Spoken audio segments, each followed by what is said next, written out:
Now, moving on, I would like to ask you what led to the enactment of the IBC? See, one of the critical issues that the Indian economy has been facing is the rise of non-performing assets.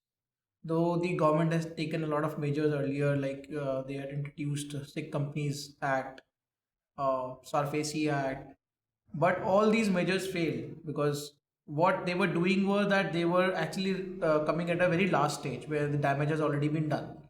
So there was no proper code or regulation which was taking it as a process.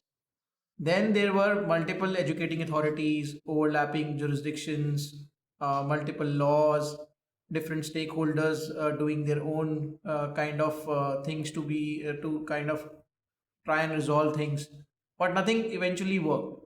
So, in the backdrop of all of these pending issues, the government had finally taken a step in somewhere in 2016 and introduced this Insolvency and Bankruptcy Code, which ultimately I think has set the pace for resolving the companies in India. And what I think, basis our experience, it has been a great journey in last 3 years. And though there have been some blips, which obviously any new law would have, there would be some teething problems that will be there. But this is a good measure, and in times to come, I think with the amendments, continuous amendments that the government is coming up with every now and then to rectify the small errors which are still left, as Dr. Charu said, like and or, and there are multiple other things which are there. So I think this will be a good measure to for resolving companies in India. So all of this eventually is a good step from the government, and this is what led to uh, coming up of this insolvency and bankruptcy code. Right. Anything else that you would like to speak on? Yeah, there are a couple of points which I would like to add what Gandharv has said. Is that before IBC era, there was lot of jurisdiction.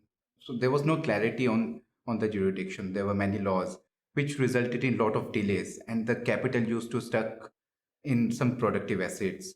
Now with the enactment of IBC, at least that capital has started been again rotated in the Indian ecosystem, which is very important for the country like India, where we are really growing with a quite fast speed.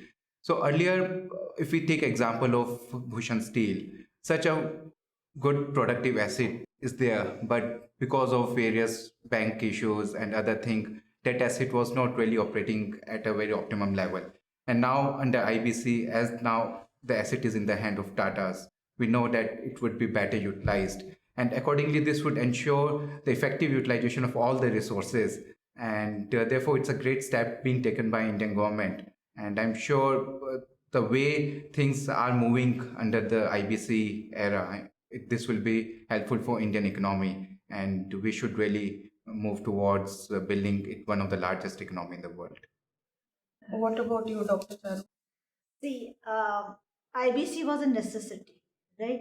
Before that, we had Sick Industries Act, and there you had BIFR and AIFR. Now, our late Finance Minister Arun Jaitley had said on the floor of Parliament that if you get a order from BIFR, not even God can get you out. Your assets are with you. So, what was happening that there are a lot of assets, though they are in the private hands, but ultimately they are in the national interest that industries should work, right? Industries are modern temples. So what happened that the purpose of sick industries was defeated by some of the businesses. So they used to take money from the banks, keep the assets with them, let the assets rot, and nothing productive was going on. So IBC is essentially a paradigm shift from being the debtor centric to creditor centric.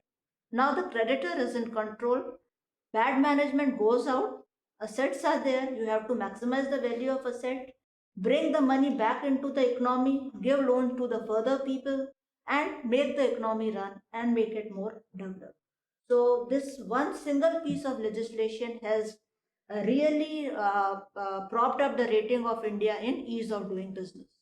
So I think this is a beautiful legislation.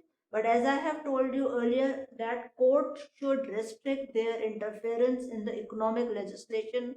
It is only because of the courts that the strict timeline which is given under the IBC is not being adhered to. So, as a lawyer, I feel, and as a jurist also, as an academic also, I feel that courts should have a minimum interference with the economic legislation.